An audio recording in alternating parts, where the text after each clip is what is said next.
Extract from Captain Stormfield's Visit to Heaven by Mark Twain. Chapter 1. Well, when I had been dead about 30 years, I begun to get a little anxious.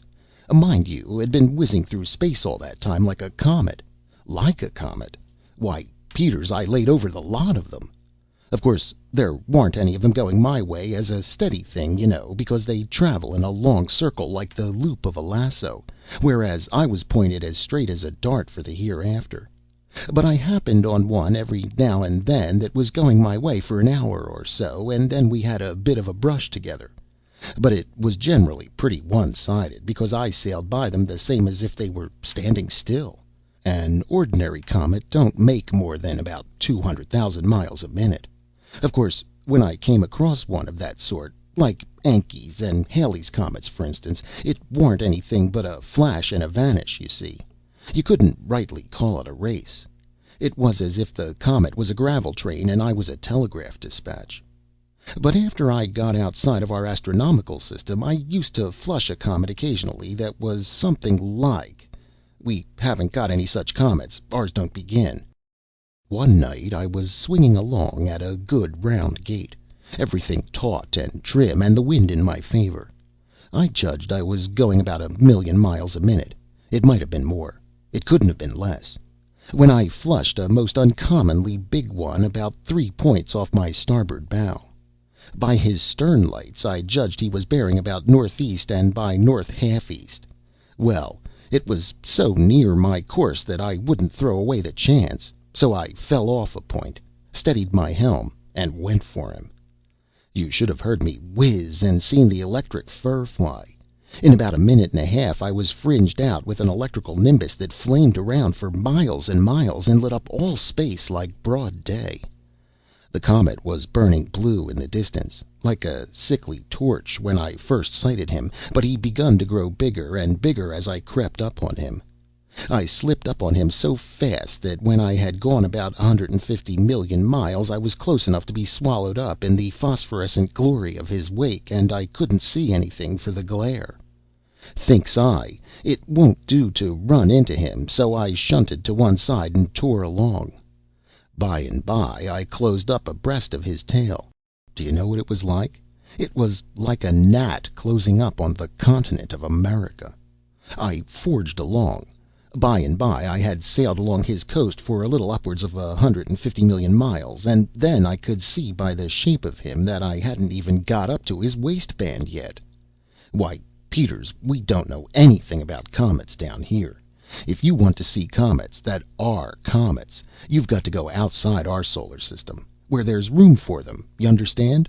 My friend, I've seen comets out there that couldn't even lay down inside the orbits of our noblest comets without their tails hanging over. Well, I boomed along another 150 million miles and got up abreast his shoulder, as you might say. I was feeling pretty fine, I tell you, but just then I noticed the officer of the deck come to the side and hoist his glass in my direction. Straight off I heard him sing out, "Below there, ahoy! Shake her up! Shake her up! Heave on 100,000,000,000,000 tons of brimstone." "Aye, aye, sir." "Pipe the starboard watch! All hands on deck!" "Aye, aye, sir."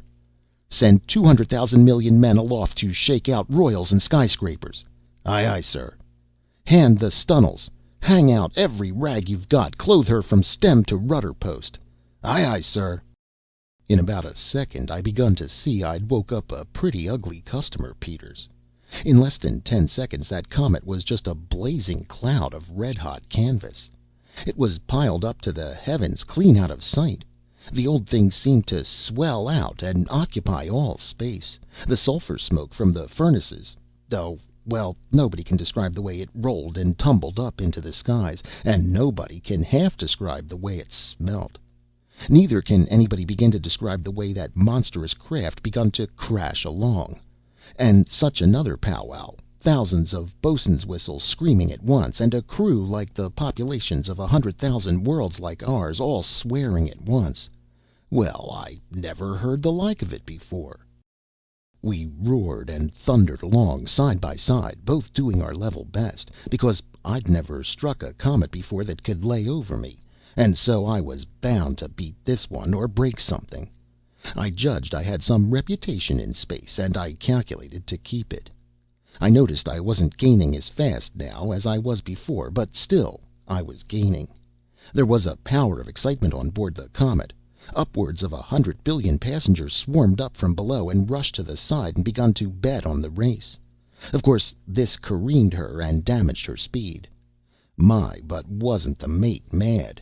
He jumped at that crowd with his trumpet in his hand and sung out, "Amidships, amidships, you, or I'll brain the last idiot of you!" Well, sir, I gained and gained, little by little, till at last I went skimming sweetly by the magnificent old conflagration's nose. By this time the captain of the comet had been rousted out, and he stood there in the red glare forward by his mate, in his shirt sleeves and slippers, his hair all rats' nests, and one suspender hanging, and how sick those two men did look! I just simply couldn't help putting my thumb to my nose as I glided away, and singing out, "Ta-ta, ta-ta! Any word to send to your family?" Peters, it was a mistake. Yes, sir, I've often regretted that. It was a mistake. You see, the captain had given up the race, but that remark was too tedious for him. He couldn't stand it.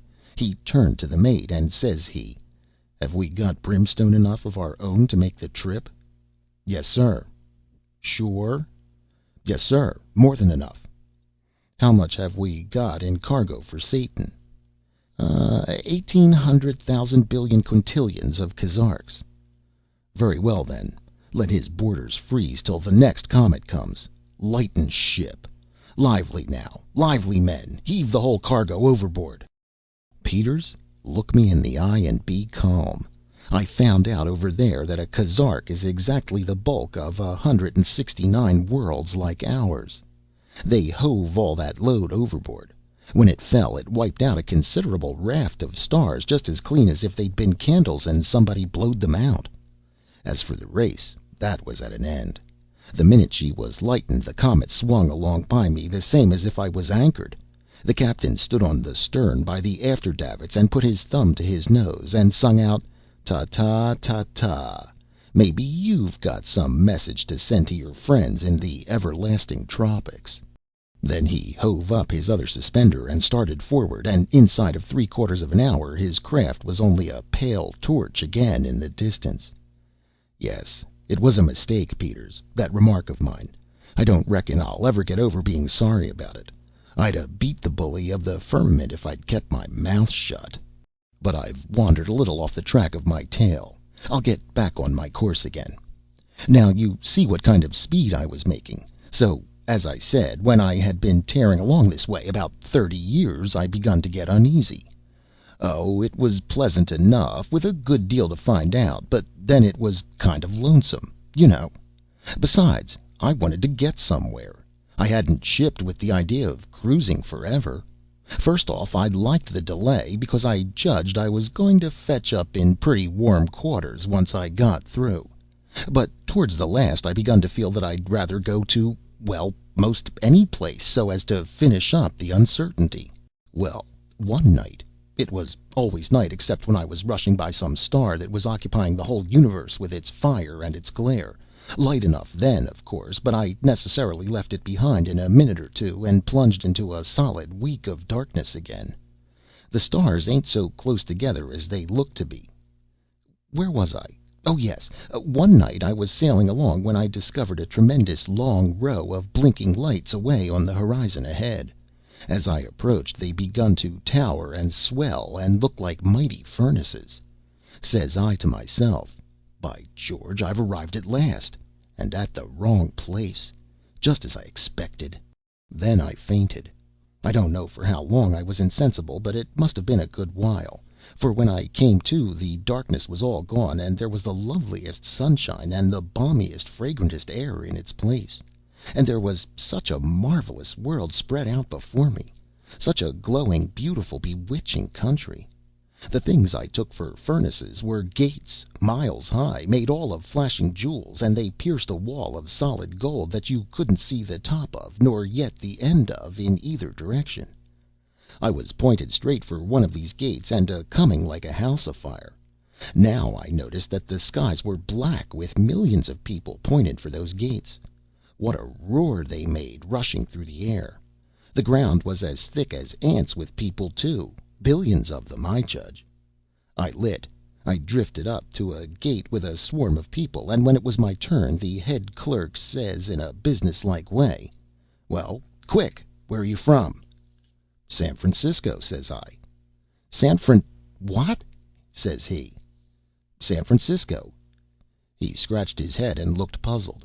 Then he says, "Is it a planet?" By George, Peters, think of it! "Planet," says I, "it's a city, and moreover it's one of the biggest and finest and—" "There, there," says he, "no time here for conversation. We don't deal in cities here. Where are you from in a general way?" "Oh," I says, I beg your pardon. Put me down for California." I had him again, Peters. He puzzled a second, then he says, sharp and irritable, "I don't know any such planet. Is it a constellation?" "Oh, my goodness," says I. "Constellation, says you? No, it's a state." "Man, we don't deal in states here. Will you tell me where you are from in general, at large? Don't you understand?" "Oh, now I get your idea," I says. "I'm from America, the United States of America." Peters, do you know, I had him again. If I hadn't, I'm a clam. His face was as blank as a target after a militia shooting match. He turned to an underclerk and says, "Where is America? What is America?" The underclerk answered up prompt and says, "There ain't no such orb." "Orb?" says I. "Why, what are you talking about, young man? It ain't an orb, it's a country, it's a continent. Columbus discovered it. I reckon likely you've heard of him, anyway. America, why, sir, America." "Silence," says the head clerk. "Once and for all, where are you from?" "Well," says I don't know anything more to say, unless I lump things and just say I'm from the world." "Ah," says he, brightening up, "now that's something like. What world?" Peters, he had me that time. I looked at him puzzled. He looked at me worried. Then he burst out, "Come, come, what world?" Says I, "Why, the world, of course." "The world," he says. There's billions of 'em. Next." That meant for me to stand aside. I done so, and a sky blue man with 7 heads and only 1 leg hopped into my place. I took a walk. It just occurred to me then that all the myriads I had seen swarming to the gate up to this time were just like that creature. I tried to run across somebody I was acquainted with, but they were out of acquaintances of mine just then. So I thought the thing all over, and finally sidled back there, pretty meek and feeling rather stumped, as you might say. "Well?" said the head clerk. "Well, sir," I says, pretty humble, "I don't seem to make out which world it is I'm from, but you may know it from this. It's the one the Savior saved." He bent his head at the name. Then he says gently, "The worlds he has saved are like the gates of heaven in number. None can count them. What astronomical system is your world in? Perhaps that may assist." "It's the one that has the sun in it, and the moon, and Mars." He shook his head at each name. Had never heard of them, you see. "And Neptune, and Uranus, and Jupiter." "Hold on," says he. "Hold on a minute. Jupiter, Jupiter. Seems to me we had a man from there 800 or 900 years ago. But people from that system very seldom enter by this gate." All of a sudden he begun to look me so straight in the eye that I thought he was going to bore through me. Then he says, very deliberate, "Did you come straight here from your system?" "Yes, sir," I says, but I blushed the least little bit in the world when I said it. He looked at me very stern and says, "That is not true, and this is not the place for prevarication. You wandered from your course. How did it happen?" Says I, blushing again, "I'm sorry, and I take back what I said, and confess. I raced a little with a comet one day, only just the least little bit, only the tiniest lit—" "So, so," says he, and without any sugar in his voice to speak of. I went on and says, but I only fell off just a bare point, and I went right back on my course again the minute the race was over. No matter. That divergence has made all this trouble. It has brought you to a gate that is billions of leagues from the right one. If you had gone to your own gate, they would have known all about your world at once, and there would have been no delay. But we will try to accommodate you. He turned to an underclerk and says, what system is Jupiter in?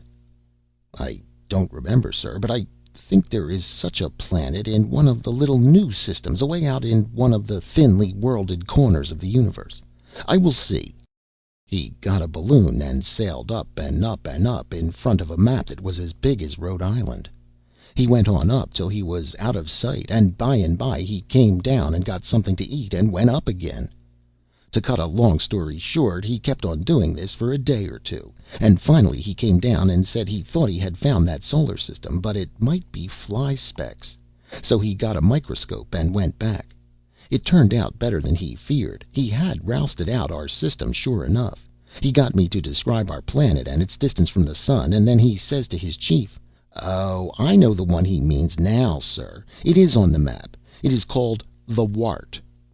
Says I to myself, young man, it wouldn't be wholesome for you to go down there and call it the Wart. Well, they let me in then and told me I was safe forever and wouldn't have any more trouble. Then they turned from me and went on with their work, the same as if they considered my case all complete and shipshape. I was a good deal surprised at this, but I was diffident about speaking up and reminding them. I did so hate to do it, you know. It seemed a pity to bother them. They had so much on their hands. Twice I thought I would give up and let the thing go, so twice I started to leave, but immediately I thought of what a figure I should cut stepping out amongst the redeemed in such a rig, and that made me hang back and come to anchor again. People got to eyeing me, clerks, you know, wondering why I didn't get under way. I couldn't stand this long, it was too uncomfortable, so at last I plucked up courage and tipped the head clerk a signal. He says, "What? You here yet? What's wanting?" Says I, in a low voice and very confidential, making a trumpet with my hands at his ears, "I beg pardon, and you mustn't mind my reminding you and seeming to meddle, but hain't you forgot something?" He studied a second and says, "Forgot something? No, not that I know of." "Think," says I. He thought. Then he says, "No, I can't seem to have forgotten anything. What is it?" "Look at me," says I. "Look me all over." He done it. "Well?" says he. "Well," says I, you don't notice anything? If I branched out amongst the elect looking like this, wouldn't I attract considerable attention? Wouldn't I be a little conspicuous?" "Well," he says, "I don't see anything the matter. What do you lack?" "Lack? Why, I lack my harp, and my wreath, and my halo, and my hymn book, and my palm branch. I lack everything that a body naturally requires up here, my friend." Puzzled? Peters, he was the worst puzzled man you ever saw. Finally he says, "Well, you seem to be a curiosity every way a body takes you. I never heard of these things before." I looked at the man a while in solid astonishment. Then I says, "Now, I hope you don't take it as an offense, for I don't mean any, but really, for a man that has been in the kingdom as long as I reckon you have, you do seem to know powerful little about its customs." "Its customs?" says he. "Heaven is a large place, good friend.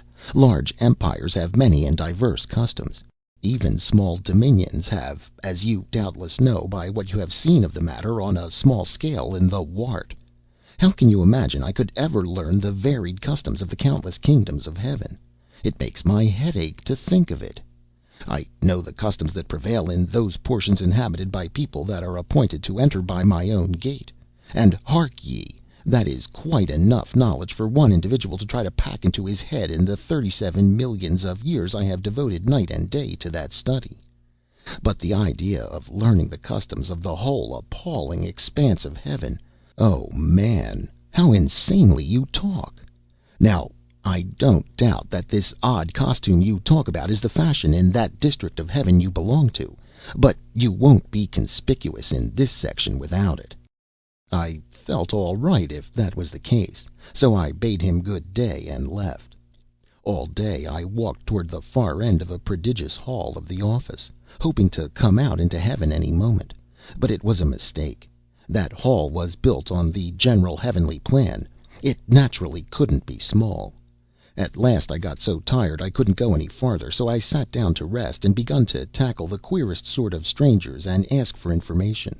But I didn't get any. They couldn't understand my language, and I couldn't understand theirs. I got dreadfully lonesome. I was so downhearted and homesick I wished 100 times I never had died. I turned back, of course, about noon the next day. I got back at last, and was on hand at the booking office once more. Says I to the head clerk, "I begin to see that a man's got to be in his own heaven to be happy." "Perfectly correct," says he. "Did you imagine the same heaven would suit all sorts of men?" "Well, I had that idea, but I see the foolishness of it. Which way am I to go to get to my district?" He called the under clerk that had examined the map, and he gave me general directions. I thanked him and started, but he says, "Wait a minute. It is millions of leagues from here. Go outside and stand on that red wishing carpet. Shut your eyes, hold your breath, and wish yourself there." "I'm much obliged," says I. "Why didn't you dart me through when I first arrived?" "We have a good deal to think of here. It was your place to think of it and ask for it. Good bye. We probably shan't see you in this region for 1,000 centuries or so." "In that case, au revoir," says I. I hopped onto the carpet and held my breath and shut my eyes and wished I was in the booking office of my own section. The very next instant a voice I knew sung out in a business kind of way, "A harp and a hymn book, pair o' wings, and a halo size 13 for Captain Eli Stormfield of San Francisco. Make him out a clean bill of health and let him in." I opened my eyes. Sure enough, it was a Piute Injun I used to know in Tulare County. Mighty good fellow. I remembered being at his funeral, which consisted of him being burnt and the other Injuns galming their faces with his ashes and howling like wildcats. He was powerful glad to see me, and you may make up your mind I was just as glad to see him, and feel that I was in the right kind of heaven at last. Just as far as your eye could reach there was swarms of clerks running and bustling around, tricking out thousands of Yanks and Mexicans and English and Arabs, and all sorts of people in their new outfits. And when they gave me my kit, and I put on my halo and took a look in the glass, I could have jumped over a house for joy. I was so happy. "Now this is something like," says I. "Now," says I, "I'm all right. Show me a cloud." Inside of 15 minutes I was a mile on my way toward the cloud banks, and about 1,000,000 people along with me. Most of us tried to fly, but some got crippled, and nobody made a success of it. So we concluded to walk for the present, till we had some wing practice. We begun to meet swarms of folks who were coming back.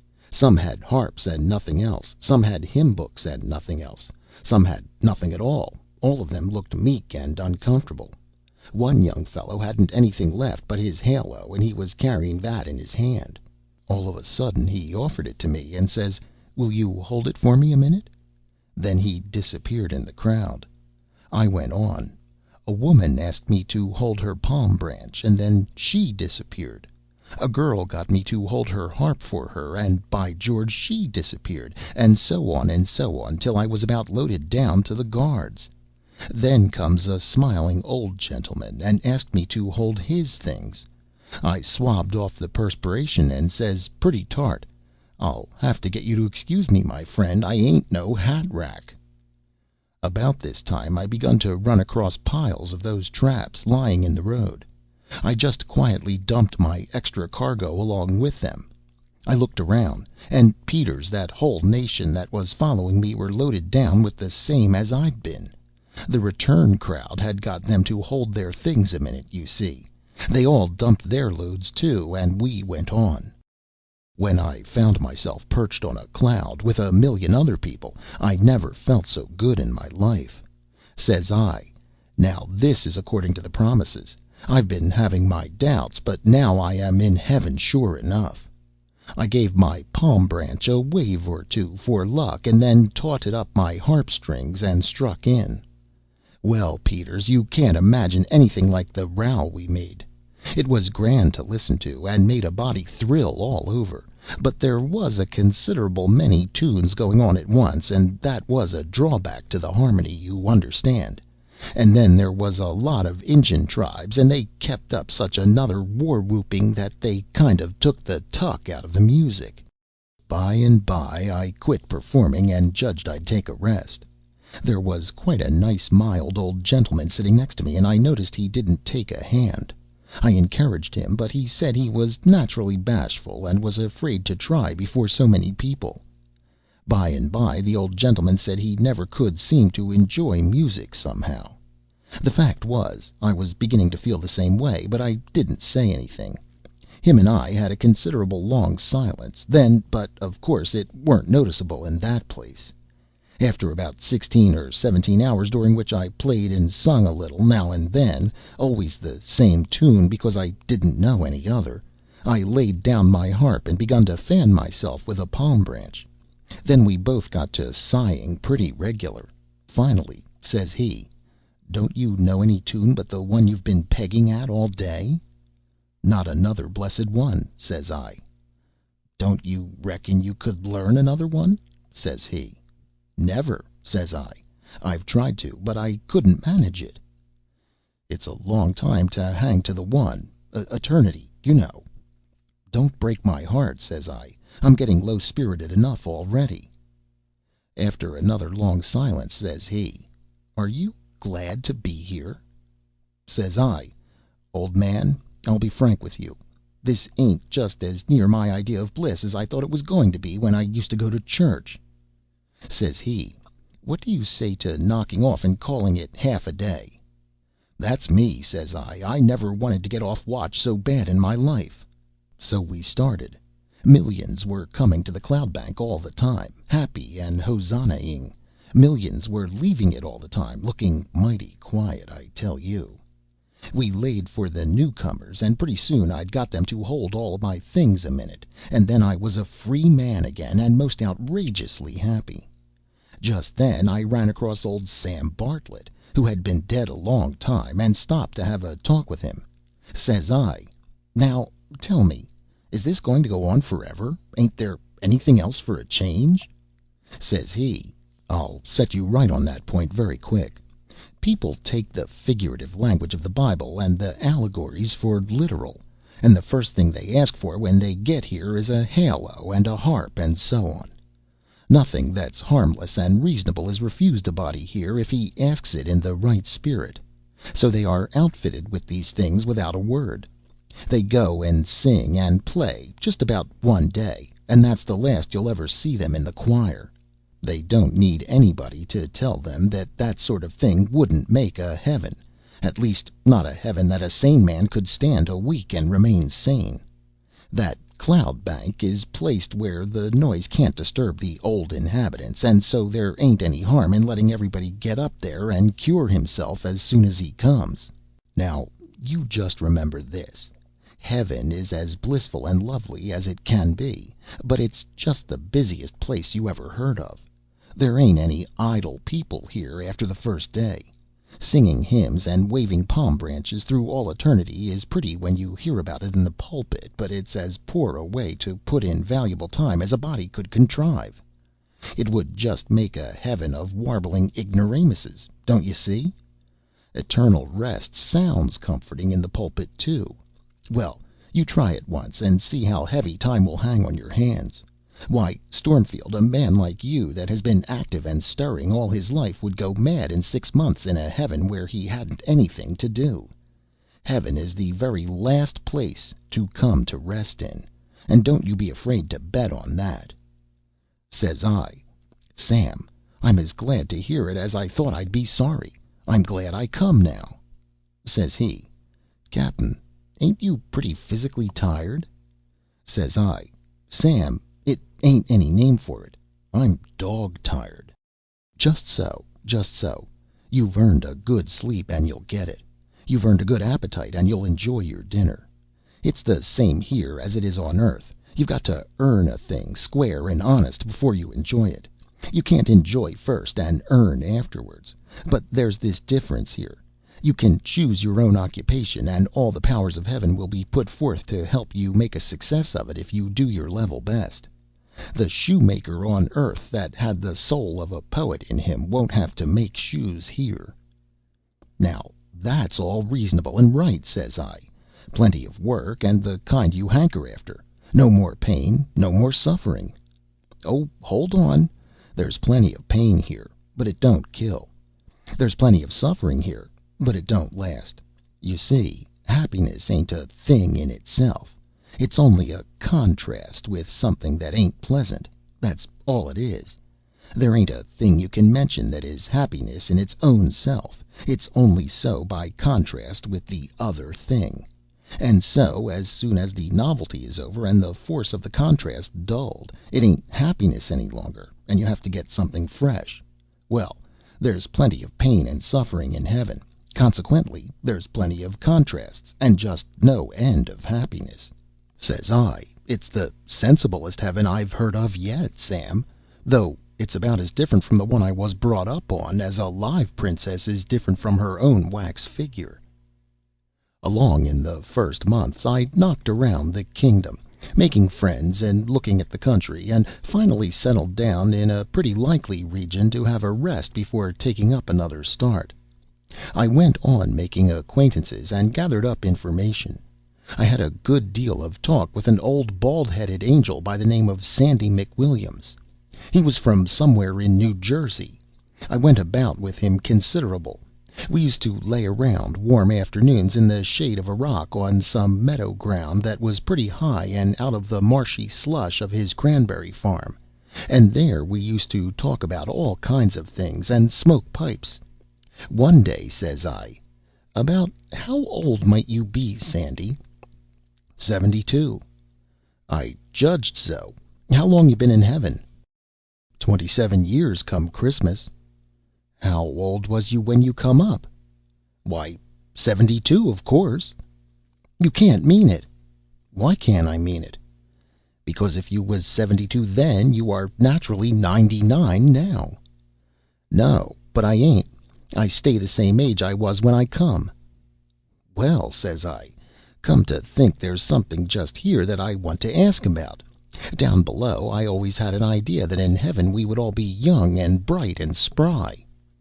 Well, you can be young if you want to. You've only got to wish. Well, then, why didn't you wish? I did. They all do. You'll try it some day, like enough, but you'll get tired of the change pretty soon. Why? Well, I'll tell you. Now, you've always been a sailor. Did you ever try some other business? Yes, I tried keeping grocery once up in the mines, but I couldn't stand it. It was too dull. No stir, no storm, no life about it. It was like being part dead and part alive both at the same time. I wanted to be one thing or the other. I shut up shop pretty quick and went to sea. That's it. Grocery people like it, but you couldn't. You see, you wasn't used to it. Well, I wasn't used to being young, and I couldn't seem to take any interest in it. I was strong and handsome and had curly hair, yes, and wings too, gay wings like a butterfly. I went to picnics and dances and parties with the fellows, and tried to carry on and talk nonsense with the girls, but it wasn't any use. I couldn't take to it. Fact is, it was an awful bore. What I wanted was early to bed and early to rise, and something to do, and when my work was done I wanted to sit quiet and smoke and think, not tear around with a parcel of giddy young kids. You can't think what I suffered whilst I was young. How long was you young? Only 2 weeks. That was plenty for me. Laws, I was so lonesome. You see, I was full of the knowledge and experience of 72 years.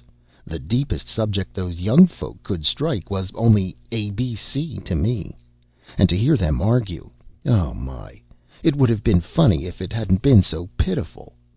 Well, I was so hungry for the ways and the sober talk I was used to that I tried to ring in with the old people, but they wouldn't have it. They considered me a conceited young upstart and gave me the cold shoulder. 2 weeks was a plenty for me. I was glad to get back my bald head again, and my pipe, and my old drowsy reflections in the shade of a rock or a tree. "Well," says I, "do you mean to say you're going to stand still at 72 forever?" "I don't know, and I ain't particular. But I ain't going to drop back to 25 any more. I know that mighty well. I know a sight more than I did 27 years ago, and I enjoy learning all the time, but I don't seem to get any older. That is, bodily. My mind gets older, and stronger, and better seasoned, and more satisfactory." Says I, "If a man comes here at 90, don't he ever set himself back?" "Of course he does. He sets himself back to 14, tries it a couple of hours and feels like a fool, sets himself forward to 20, it ain't much improvement, tries 30, 50, 80, and finally 90. Finds he is more at home and comfortable at the same old figure he is used to than any other way. Or, if his mind begun to fail him on earth at 80, that's where he finally sticks up here. He sticks at the place where his mind was last at its best, for there's where his enjoyment is best, and his ways most set and established." "Does a chap of 25 stay always 25 and look it?" "If he is a fool, yes. But if he is bright, and ambitious, and industrious, the knowledge he gains and the experience he has change his ways and thoughts and likings, and make him find his best pleasure in the company of people above that age. So he allows his body to take on that look of as many added years as he needs to make him comfortable and proper in that sort of society. He lets his body go on taking the look of age according as he progresses, and by he will be bald and wrinkled outside, and wise and deep within." "Babies the same?" "Babies the same. Laws, what asses we used to be on earth about these things. We said we'd always be young in heaven. We didn't say how young. We didn't think of that. Perhaps, that is, we didn't all think alike, anyway. When I was a boy of 7, I suppose I thought we'd all be 12 in heaven. When I was 12, I suppose I thought we'd all be 18 or 20 in heaven. When I was 40, I begun to go back. I remember I hoped we'd all be about 30 years of age in heaven. Neither a man nor a boy ever thinks the age he has is exactly the best one. He puts the right age a few years older or a few years younger than he is. Then he makes that ideal age the general age of the heavenly people, and he expects everybody to stick at that age, stand stock still, and expects them to enjoy it. Now, just think of the idea of standing still in heaven.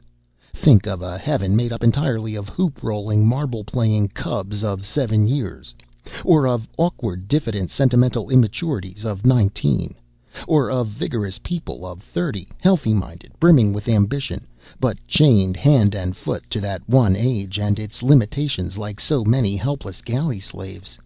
Think of the dull sameness of a society made up of people all of one age, and one set of looks, habits, tastes, and feelings.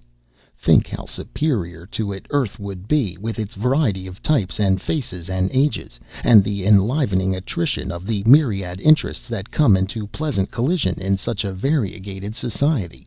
Look here, says I, do you know what you're doing? Well, what am I doing?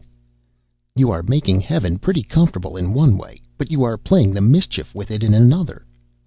How do you mean? Well, I says, take a young mother that's lost her child and...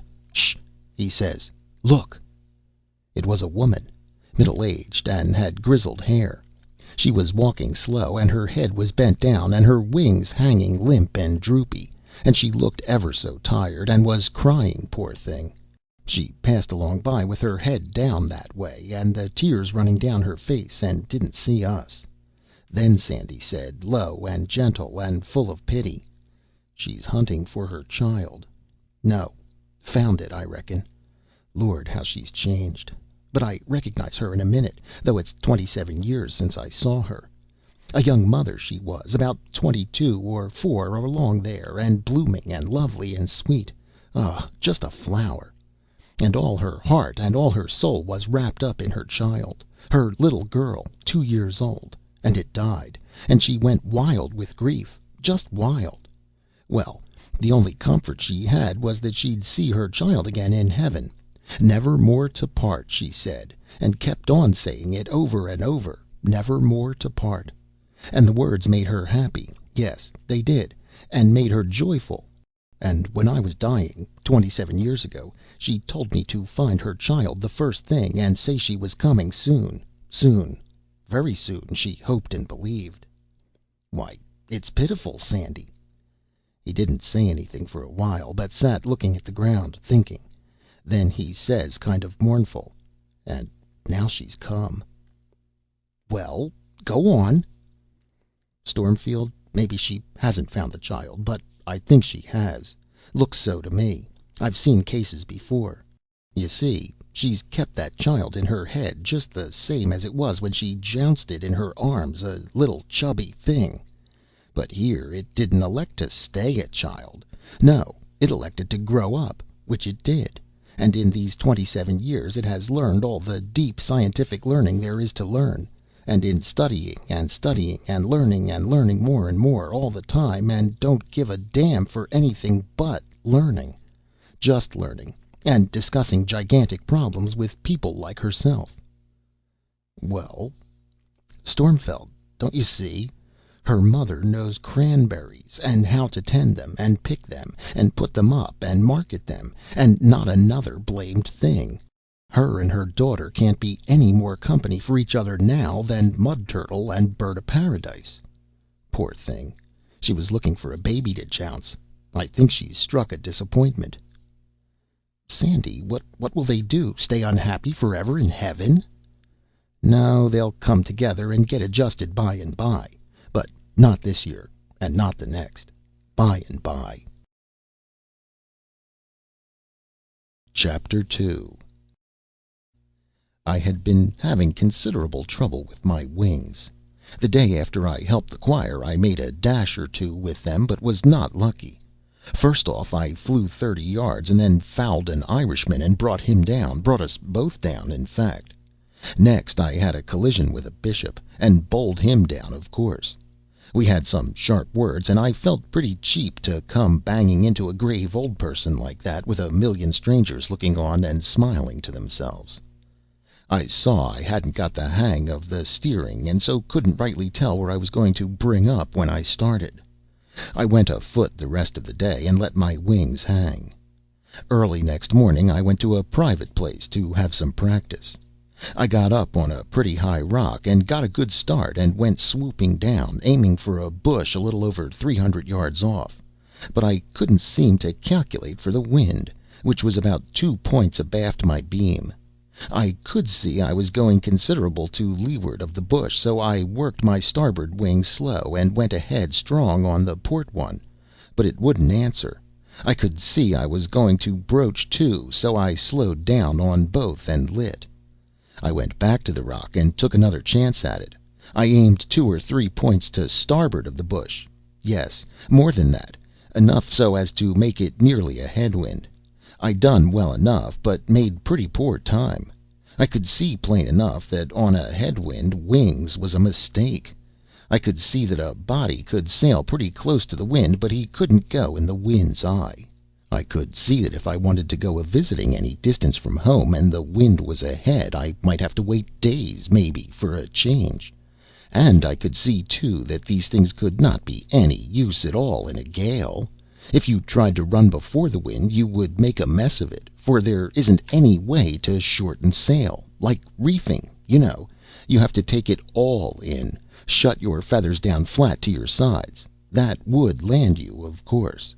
You could lay to with your head to the wind, that is the best you could do, and right hard work you'd find it, too. If you tried any other game, you would founder for sure. I judged it was about a couple of weeks or so after this that I dropped old Sandy McWilliams a note one day, it was a Tuesday, and asked him to come over and take his manna and quails with me the next day. And the first thing he did when he stepped in was to twinkle his eye in a sly way and say, "Well, Cap, what have you done with your wings?" I saw in a minute that there was some sarcasm done up in that rag somewhere, but I never let on. I only says, "Gone to the wash." "Yes," he says in a dry sort of way, "they mostly go to the wash about this time. I've often noticed it. Fresh angels are powerful neat. When do you look for 'em back?" "Day after tomorrow," says I. He winked at me and smiled. Says I, "Sandy, out with it. Come, no secrets among friends. I notice you don't ever wear wings, and plenty others don't. I've been making an ass of myself. Is that it?" "That is about the size of it. But it's no harm. We all do it at first. It's perfectly natural. You see, on Earth we jump to such foolish conclusions as to things up here. In the pictures we always saw the angels with wings on. And that was all right, but we jumped to the conclusion that that was their way of getting around. And that was all wrong. The wings ain't anything but a uniform, that's all. When they are in the field, so to speak, they always wear them. You never see an angel going with a message anywhere without his wings, any more than you would see a military officer presiding at a court-martial without his uniform, or a postman delivering letters, or a policeman walking his beat in plain clothes. But they ain't to fly in. The wings are for show, not for use. Old, experienced angels are like officers of the regular army. They dress plain when they are off duty. New angels are like the militia, never shed the uniform, always fluttering and floundering around in the wings, butting people down, flapping here and there and everywhere, always imagining they are attracting the admiring eye. Well, they just think they are the very most important people in heaven. And when you see one of them come sailing around with one wing tipped up and the other down, you make up your mind he is saying to himself, "I wish Mary Ann in Arkansas could see me now. I reckon she'd wish she hadn't shook me." No, they're just for show. That's all. Only just for show. "I judge you've got it about right, Sandy," says I. "Why, look at yourself," says he. "You ain't built for wings. No man is. You know what a grist of years it took you to come here from the Earth, and yet you were booming along faster than any cannonball could go. Suppose you had to fly that distance with your wings. Wouldn't eternity have been over before you got here?" "Certainly." "Well, angels have to go to the Earth every day, millions of them, to appear in visions to dying children and good people. You know, it's the heft of their business. They appear with their wings, of course, because they are on official service, and because the dying persons wouldn't know if they were angels if they hadn't wings. But do you reckon they fly with them? It stands to reason they don't. The wings would bear out before they got halfway. Even the pin feathers would be gone. The wing frames would be as bare as kite sticks before the paper is pasted on. The distances in heaven are billions of times greater. Angels have to go all over heaven every day. Could they do it with their wings alone? No, indeed. They wear the wings for style, but they travel any distance in an instant by wishing. The wishing carpet of the Arabian Nights was a sensible idea, but our earthly idea of angels flying these awful distances with their clumsy wings was foolish. Our young saints of both sexes wear wings all the time, blazing red ones and blue and green and gold and variegated and rainbowed and ring-streaked and striped ones, and nobody finds fault. It is suitable to their time of life. The things are beautiful, and they set the young people off. They are the most striking and lovely part of the outfit. A halo don't begin. "Well," says I, "I've tucked mine away in a cupboard, and I allow to let them lay there till there's mud."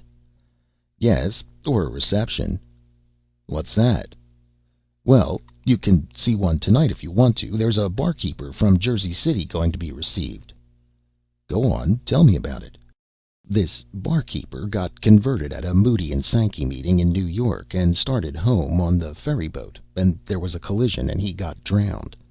He is of a class that think all heaven goes wild with joy when a particularly hard lot like him is saved. They think all heaven turns out hosannaing to welcome them. They think there isn't anything talked about in the realms of the blessed but their case for that day. This barkeeper thinks there hasn't been such another stir here in years as his coming is going to raise. And I've always noticed this peculiarity about a dead barkeeper. He not only expects all hands to turn out when he arrives, but he expects to be received with a torchlight procession." "I reckon he is disappointed, then."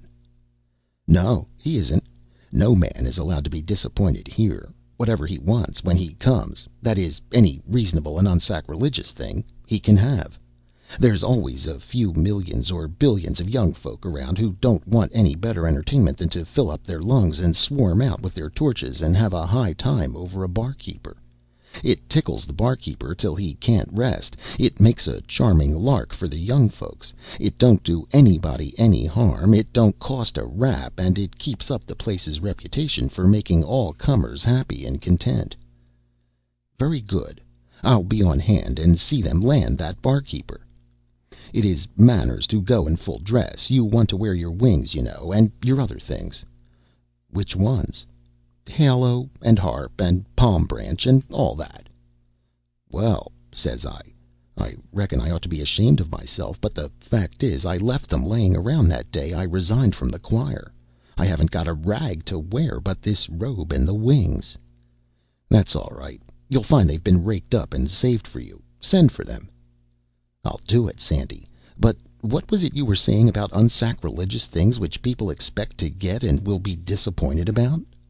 Oh, there are a lot of such things that people expect and don't get. For instance, there's a Brooklyn preacher by the name of Talmage who is laying up a considerable disappointment for himself. He says every now and then in his sermons that the first thing he does when he gets to heaven will be to fling his arms around Abraham, Isaac, and Jacob and kiss them and weep on them. There's millions of people down there on earth that are promising themselves the same thing. As many as 60,000 people arrive here every single day that want to run straight to Abraham, Isaac, and Jacob and hug them and weep on them. Now, mind you, 60,000 a day is a pretty heavy contract for those old people. If they were of a mind to allow it, they wouldn't ever have anything to do, year in and year out, but stand up and be hugged and wept on 32 hours in the 24. They would be tired out and as wet as muskrats all the time. What would heaven be to them? It would be a mighty good place to get out of. You know that yourself. Those are kind and gentle old Jews, but they ain't any fonder of kissing the emotional highlights of Brooklyn than you be. You mark my words, Mr. T.'s endearments are going to be declined with thanks. There are limits to the privileges of the elect, even in heaven. Why, if Adam was to show himself to every newcomer that wants to call and gaze at him and strike him for his autograph, he would never have time to do anything else but just that. Talmage has said he is going to give Adam some of his attention as well as A, I, and J, but he will have to change his mind about that. Do you think Talmage will really come here? Why, certainly he will. But don't you be alarmed. He will run with his own kind, and there's plenty of them. That is the main charm of heaven. There's all kinds here, which wouldn't be the case if you let the preachers tell it. Anybody can find the sort he prefers here, and he just lets the others alone, and they let him alone. When the deity builds a heaven, it is built right and on a liberal plan. Sandy sent home for his things, and I sent for mine, and about 9 in the evening we begun to dress. Sandy says, "This is going to be a grand time for you, Stormy. Like as not, some of the patriarchs will turn out." "No, but will they?" "Like as not. Of course, they are pretty exclusive. They hardly ever show themselves to the common public. I believe they never turn out except for an 11th hour convert. They wouldn't do it then, only earthly tradition makes a grand show pretty necessary on that kind of occasion." "Do they all turn out, Sandy?" "Who? All the patriarchs? Oh, no. Hardly ever more than a couple. You will be here 50,000 years, maybe more, before you get a glimpse of all the patriarchs and prophets. Since I have been here, Job has been to the front once, and once Ham and Jeremiah both at the same time. But the finest thing that has happened in my day was a year or so ago. That was Charles Peace's reception. Him they called the Bannercross murderer, an Englishman. There were 4 patriarchs and 2 prophets on the grandstand that time. There hasn't been anything like it since Captain Kidd came. Abel was there, the first time in 1200 years. A report got around that Adam was coming. Well, of course, Abel was enough to bring a crowd all by himself, but there is nobody that can draw like Adam. It was a false report, but it got around anyway, as I say, and it will be a long day before I see the like of it again. The reception was in the English department, of course, which is 811 million miles from the New Jersey line. I went along with a good many of my neighbors, and it was a sight to see, I can tell you. Flocks came from all the departments. I saw Eskimo there, and Tartars, Negroes, Chinamen, people from everywhere. You see a mixture like that in the grand choir the first day you land here, but you hardly ever see it again. There were billions of people when they were singing or hosannaing. The noise was wonderful, and even when their tongues were still, the drumming of the wings was nearly enough to burst your head, for all the sky was as thick as if it was snowing angels. Although Adam was not there, it was a great time anyway, because we had 3 archangels on the grandstand. It is a seldom thing that even one comes out. What did they look like, Sandy? Well, they had shining faces and shining robes and wonderful rainbow things, and they stood 18 feet high and wore swords and held their heads up in a noble way and looked like soldiers. Did they have halos? No. Anyway, not the hoop kind. The archangels and the upper class patriarchs wear a finer thing than that. It is a round, solid, splendid glory of gold that is blinding to look at. You have often seen a patriarch in a picture on Earth with that thing on. You remember it? He looks as if he had his head in a brass platter. That don't give you the right idea of it at all. It is much more shining and beautiful. Did you talk with those archangels and patriarchs, Sandy? Who? I? Why, what can you be thinking about, Stormy? I ain't worthy to speak to such as they. Is Talmage? Of course not. You have got the same mixed-up idea about these things that everybody has down there. I had it once, but I got over it. Down there they talk of the Heavenly King, and that is right. But then they go right on speaking as if this was a republic, and everybody was on a dead level with everybody else, and privileged to fling his arms around anybody he comes across, and be hail fellow well met with all the elect, from the highest down. How tangled up and absurd that is! How are you going to have a republic under a king? How are you going to have a republic at all where the head of the government is absolute, holds his place forever, and has no parliament, no council to meddle or make in his affairs, nobody voted for, nobody elected, nobody in the whole universe with a voice in the government, nobody asked to take a hand in its matters, and nobody allowed to do it? Fine republic, ain't it? Well, yes, it is a little different from the idea I had, but I thought I might go around and get acquainted with the grandees anyway. Not exactly splice the main brace with them, you know, but shake hands and pass the time of day. Could Tom, Dick, and Harry call on the cabinet of Russia and do that? On Prince Gortschakoff, for instance? I reckon not, Sandy. Well, this is Russia, only more so. There's not the shadow of a republic about it anywhere. There are ranks here. There are viceroys, princes, governors, sub-governors, sub-sub-governors, and 100 orders of nobility, grading along down from grand ducal archangels, stage by stage, till the general level is struck, where there ain't any titles. Do you know what a prince of the blood is on Earth? No. Well, a prince of the blood don't belong to the royal family exactly, and he don't belong to the mere nobility of the kingdom. He is lower than the one and higher than the other. That's about the position of the patriarchs and prophets here. There's some mighty high nobility here, people that you and I ain't worthy to polish sandals for, and they ain't worthy to polish sandals for the patriarchs and prophets. That gives you a kind of idea of their rank, don't it? You begin to see how high up they are, don't you? Just to get a 2-minute glimpse of one of them is a thing for a body to remember and tell about for 1,000 years. Why, Captain, just think of this. If Abraham was to set his foot down here by this door, there would be a railing set up around that foot track right away, and a shelter put over it, and people would flock here from all over heaven for hundreds and hundreds of years to look at it. Abraham is one of the parties that Mr. Talmage of Brooklyn is going to embrace and kiss and weep on when he comes.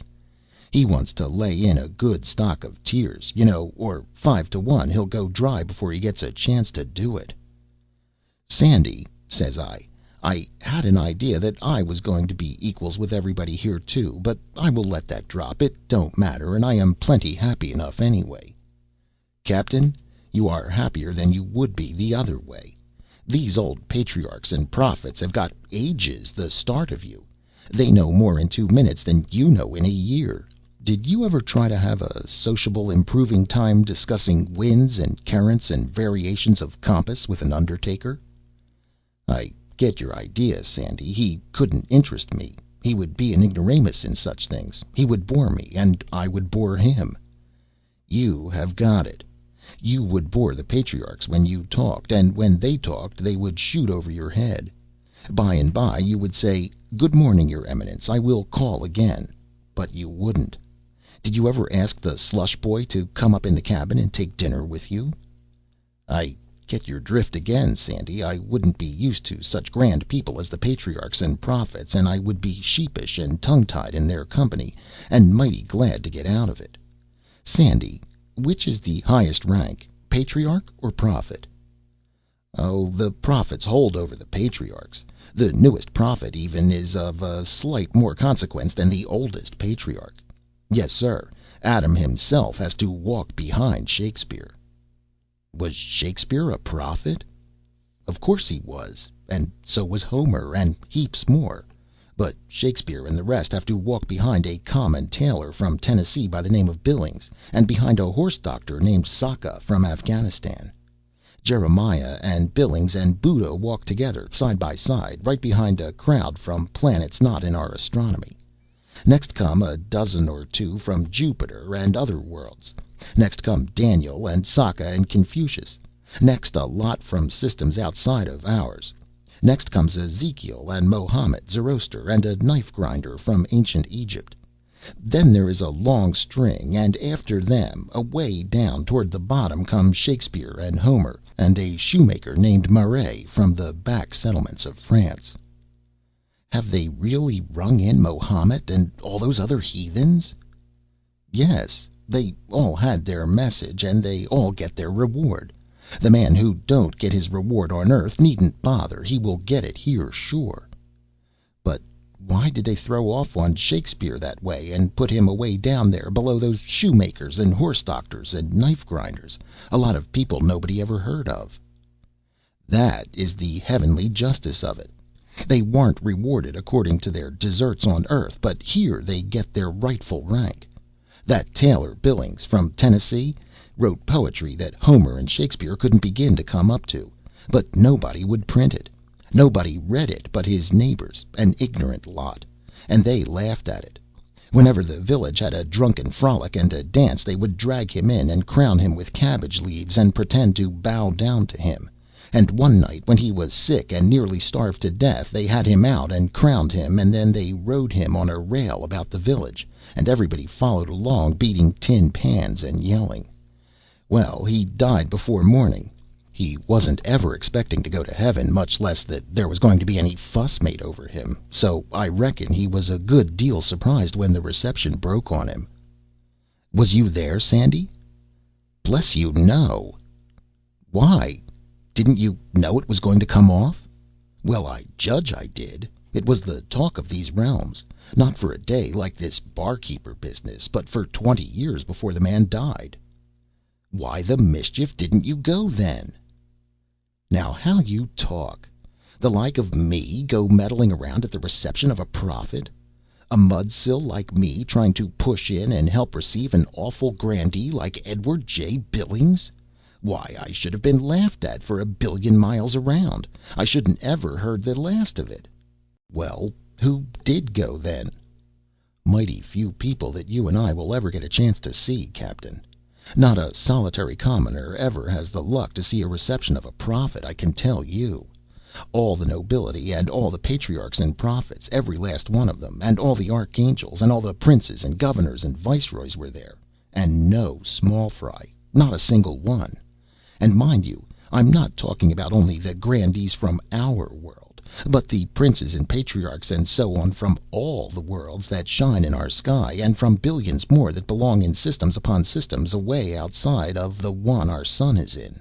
There were some prophets and patriarchs there that ours ain't a circumstance to for rank and illustriousness and all that. Some were from Jupiter and other worlds in our own system, but the most celebrated were 3 poets, Sa, Bo, and Suf, from great planets in 3 different and very remote systems. These three names are common and familiar in every nook and corner of heaven, clear from one end of it to the other. Fully as well known as the 80 supreme archangels. In fact, whereas our Moses and Adam and the rest have not been heard of outside of our world's little corner of heaven, except by a few very learned men scattered here and there, and they always spell their names wrong and get the performances of one mixed up with the doings of another, and they almost always locate them simply in our solar system, and think that is enough without going into little details such as naming the particular world they are from. It is like a learned Hindu showing off how much he knows by saying Longfellow lives in the United States, as if he lived all over the United States, and as if the country was so small you couldn't throw a brick there without hitting him. Between you and me, it does gravel me the cool way people from those monster worlds outside our system snub our little world, and even our system. Of course, we think a good deal of Jupiter because our world is only a potato to it for size. But then there are worlds in other systems that Jupiter isn't even a mustard seed to, like the planet Gubra, for instance, which you couldn't squeeze inside the orbit of Halley's Comet without straining the rivets. Tourists from Gubra, I mean parties that lived and died there, natives, come here now and then and inquire about our world, and when they find out it is so little that a streak of lightning can flash clear around it in an eighth of a second, they have to lean up against something to laugh. Then they screw a glass into their eye and go to examining us as if we were a curious kind of foreign bug or something of that sort. One of them asked me how long our day was, and when I told him it was 12 hours long as a general thing, he asked me if people where I was from considered it worth while to get up and wash for such a day as that. That is the way with those Gubra people. They can't seem to let a chance go by to throw it in your face that their day is 322 of our years long. This young snob was just of age. He was 6,000 or 7,000 of his days old, say 2,000,000 of our years, and he had all the puppy airs that belong to that time of life, that turning point when a person has got over being a boy and yet ain't quite a man exactly. If he had been anywhere else but in heaven, I would have given him a piece of my mind. Well, anyway, Billings had the grandest reception that has been seen in thousands of centuries, and I think it will have a good effect. His name will be carried pretty far, and it will make our system talked about, and maybe our world too, and raise us in the respect of the general public of heaven. Why, look here. Shakespeare walked backwards before that tailor from Tennessee and scattered flowers for him to walk on, and Homer stood behind his chair and waited on him at the banquet. Of course, that didn't go for much there amongst all those big foreigners from other systems, as they hadn't heard of Shakespeare or Homer either, but it would amount to considerable down there on our little earth if they could know about it. I wish there was something in that miserable spiritualism so we could send them word. That Tennessee village would set up a monument to Billings then, and his autograph would outsell Satan's. Well, they had grand times at that reception. A small fry noble from Hoboken told me all about it. Sir Richard Duffer, baronet. What, Sandy, a nobleman from Hoboken? How is that? Easy enough. Duffer kept a sausage shop, and never saved a cent in his life because he used to give all his spare meat to the poor in a quiet way. Not tramps, no, the other sort, the sort that will starve before they will beg. Honest, square people, out of work. Dick used to watch hungry-looking men and women and children and track them down and find out all about them from the neighbors and then feed them and find them work. As nobody ever saw him give anything to anybody, he had the reputation of being mean. He died with it, too, and everybody said it was a good riddance. But the minute he landed here, they made him a baronet, and the very first words Dick the sausage-maker of Hoboken heard when he stepped upon the heavenly shore were, "Welcome, Sir Richard Duffer." It surprised him some, because he thought he had reasons to believe he was pointed for a warmer climate than this one. All of a sudden the whole region fairly rocked under the crash of 1101 thunder blasts, all let off at once, and Sandy says, "There, that's for the barkeep." I jumped up and says, "Then let's be moving along, Sandy. We don't want to miss any of this thing, you know." "Keep your seat," he says. "He is only just telegraphed, that is all." How? That blast only means that he has been sighted from the signal station. He is off Sandy Hook. The committees will go down to meet him now and escort him in. There will be ceremonies and delays. They won't be coming up the bay for a considerable time yet. It is several billion miles away, anyway. I could have been a barkeeper and a hard lot just as well as not, says I, remembering the lonesome way I arrived and how there wasn't any committee or anything. I notice some regret in your voice, says Sandy, and it is natural enough, but let bygones be bygones. You went according to your lights, and it is too late now to mend the thing. No, let it slide, Sandy. I don't mind. But you've got a Sandy Hook here, too, have you?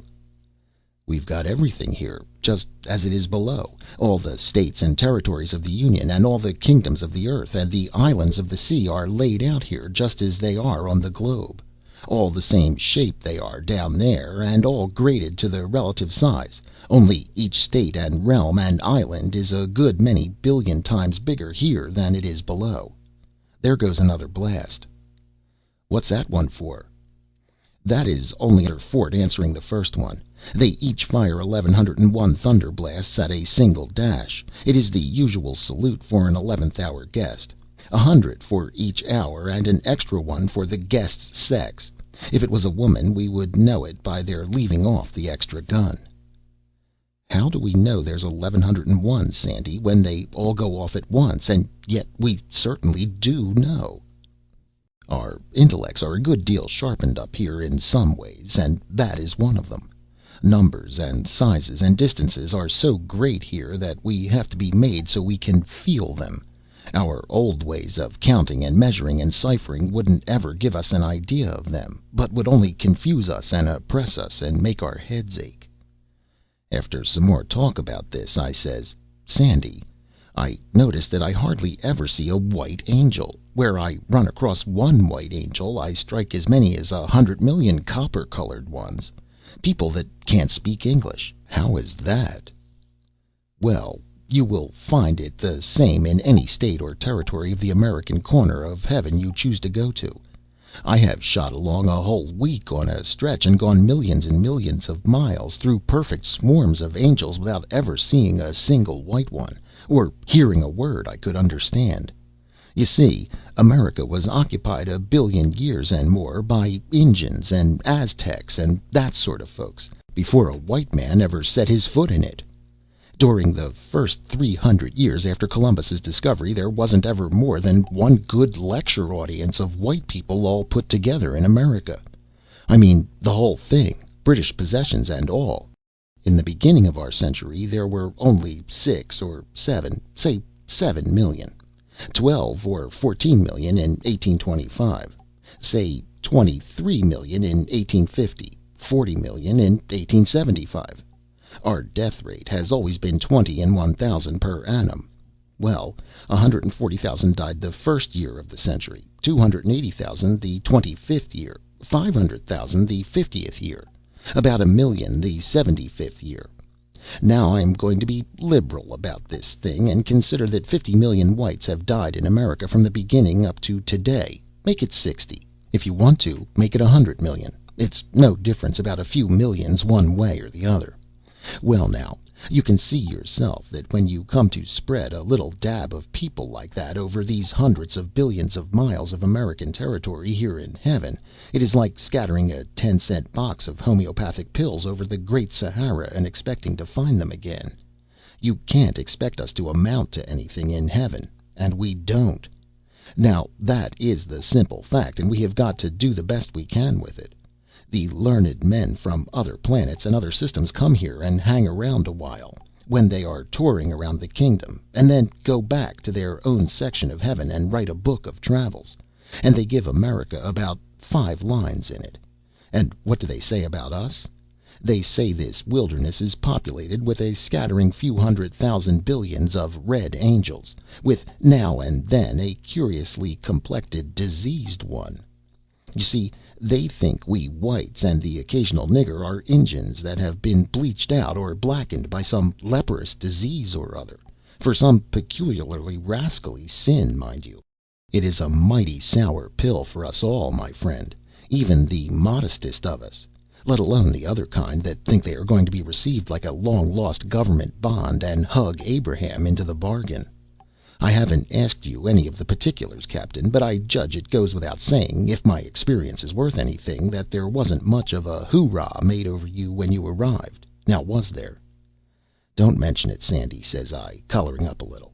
"I wouldn't have had the family see it for any amount you are a mind to name.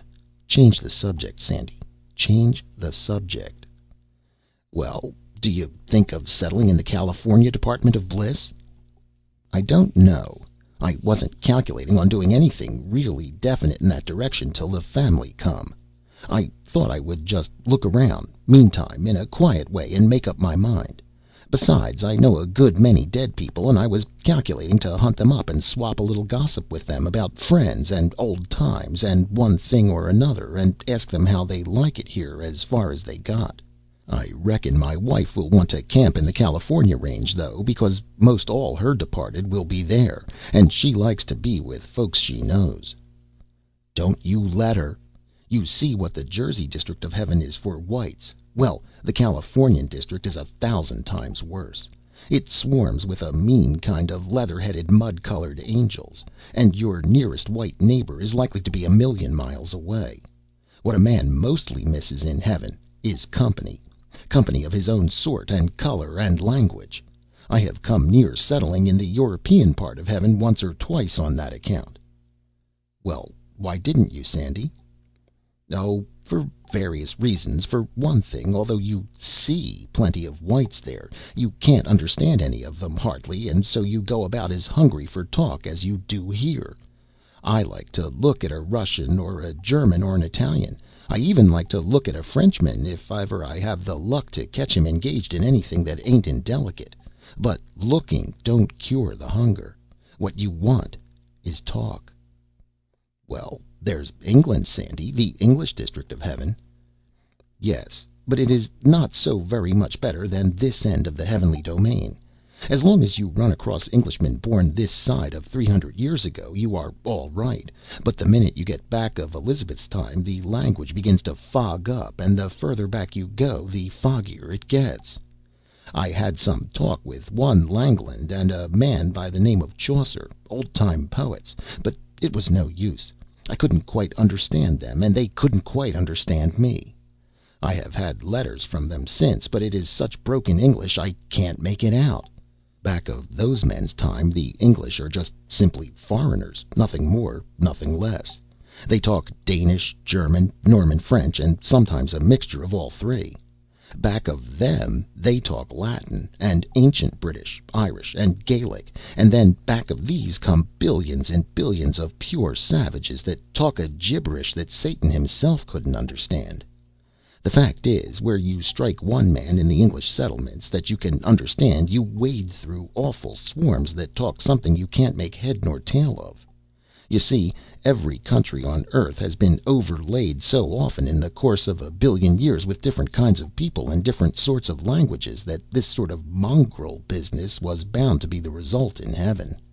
"Sandy," says I, "did you see a good many of the great people history tells about?" "Yes, plenty. I saw kings and all sorts of distinguished people." "Do the kings rank just as they did below?" "No. A body can't bring his rank up here with him. Divine right is a good enough earthly romance, but it don't go here. Kings drop down to the general level as soon as they reach the realms of grace. I knew Charles II very well, one of the most popular comedians in the English section, draws first rate. There are better, of course, people that were never heard of on earth, but Charles is making a good reputation indeed, and is considered a rising man. Richard the Lion-Hearted is in the prize ring, and coming into considerable favor. Henry VIII is a tragedian, and the scenes where he kills people are done to the very life. Henry VI keeps a religious bookstand." "Did you ever see Napoleon, Sandy?" "Often. Sometimes in the Corsican range, sometimes in the French. He always hunts up a conspicuous place and goes frowning around with his arms folded and his field glasses under his arm, looking as grand, gloomy, and peculiar as his reputation calls for, and very much bothered because he don't stand as high here for a soldier as he expected to." Why? Who stands higher? Oh, a lot of people we never heard of before. The shoemaker and the horse doctor and the knife grinder kind, you know, clodhoppers from goodness knows where that never handled a sword or fired a shot in their lives. But the soldiership was in them, though they never had a chance to show it. But here they take their right place, and Caesar and Napoleon and Alexander have to take a back seat. The greatest military genius our world ever produced was a bricklayer from somewhere back of Boston. Died during the Revolution, by the name of Absalom Jones. Wherever he goes, crowds flock to see him. You see, everybody knows that if he had had a chance, he would have shown the world some generalship that would have made all generalship before look like child's play and apprentice work. But he never got a chance. He tried heaps of times to enlist as a private, but he had lost both thumbs and a couple of front teeth, and the recruiting sergeant wouldn't pass him. However, as I say, everybody knows now what he would have been, and so they flock by the millions to get a glimpse of him whenever they hear he is going to be anywhere. Caesar and Hannibal and Alexander and Napoleon are all on his staff, and ever so many more great generals, but the public hardly care to look at them when he is around. Boom! There goes another salute. The barkeeper's off quarantine now. Sandy and I put on our things. Then we made a wish, and in a second we were at the reception place. We stood on the edge of the ocean of space and looked out over the dimness, but couldn't make out anything. Close by us was the grandstand, tier on tier of dim thrones rising up toward the zenith. From each side of it spread away the tiers of seats for the general public. They spread away for leagues and leagues. You couldn't see the ends. They were empty and still, and hadn't a cheerful look, but looked dreary, like a theater before anybody comes, gas turned down. Sandy says, "We'll sit down here and wait. We'll see the head of the procession come in sight away off yonder pretty soon now." Says I, "It's pretty lonesome, Sandy. I reckon there's a hitch somewheres. Nobody but just you and me. It ain't much of a display for the barkeeper." "Don't you fret. It's all right. There'll be one more gunfire. Then you'll see." In a little while we noticed a sort of lightish flush away off on the horizon.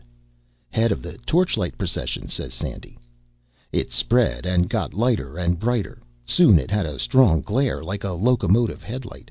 It kept on getting brighter and brighter till it was like the sun peeping above the horizon line at sea. The big red rays shot high up into the sky. "Keep your eyes on the grandstand and the miles of seats. Sharp," says Sandy, "and listen for the gunfire." Just then it burst out. Boom, boom, boom, like a million thunderstorms in one, and made the whole heavens rock.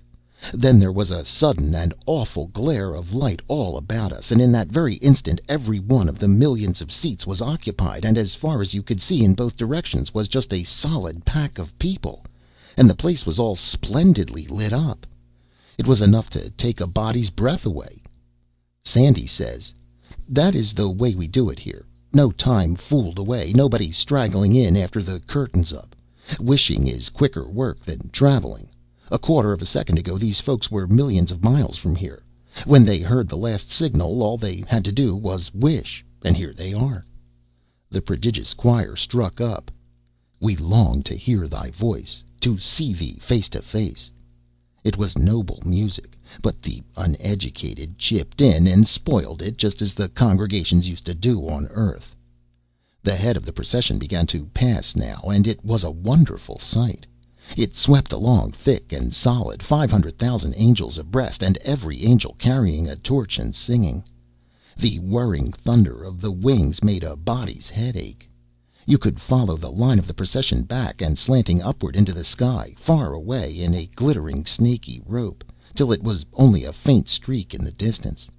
The rush went on and on for a long time, and at last, sure enough, along comes the barkeeper, and then everybody rose, and a cheer went up that made the heavens shake, I tell you.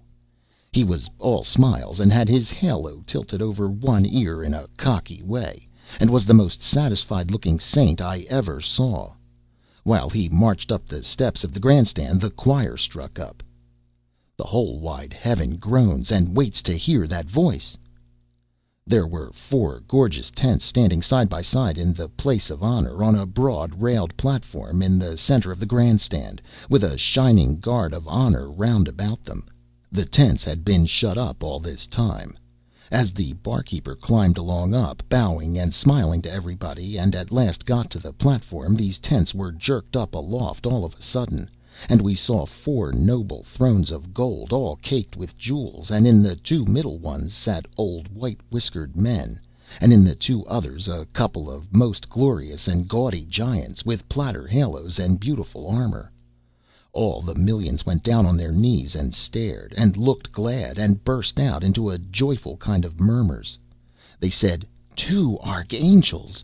That is splendid! Who can the others be?" The archangels gave the barkeeper a stiff little military bow. The two old men rose. One of them said, "Moses and Esau welcome thee." And then all the four vanished, and the thrones were empty. The barkeeper looked a little disappointed, for he was calculating to hug those old people, I judge. But it was the gladdest and proudest multitude you ever saw, because they had seen Moses and Esau. Everybody was saying, "Did you see them? I did. Esau's side face was to me, but I saw Moses full in the face, just as plain as I see you this minute." The procession took up the barkeeper and moved on with him again, and the crowds broke up and scattered. As we went along home, Sandy said it was a great success, and the barkeeper would have a right to be proud of it forever. And he said we were in luck, too, said we might attend receptions for 40,000 years to come and not have a chance to see a brace of such grand moguls as Moses and Esau. We found afterwards that we had come near seeing another patriarch, and likewise a genuine prophet besides, but at the last moment they sent regrets. Sandy said there would be a monument put up there, where Moses and Esau had stood, with the date and circumstances, and all about the whole business, and travelers would come for thousands of years and gawk at it, and climb over it, and scribble their names on it.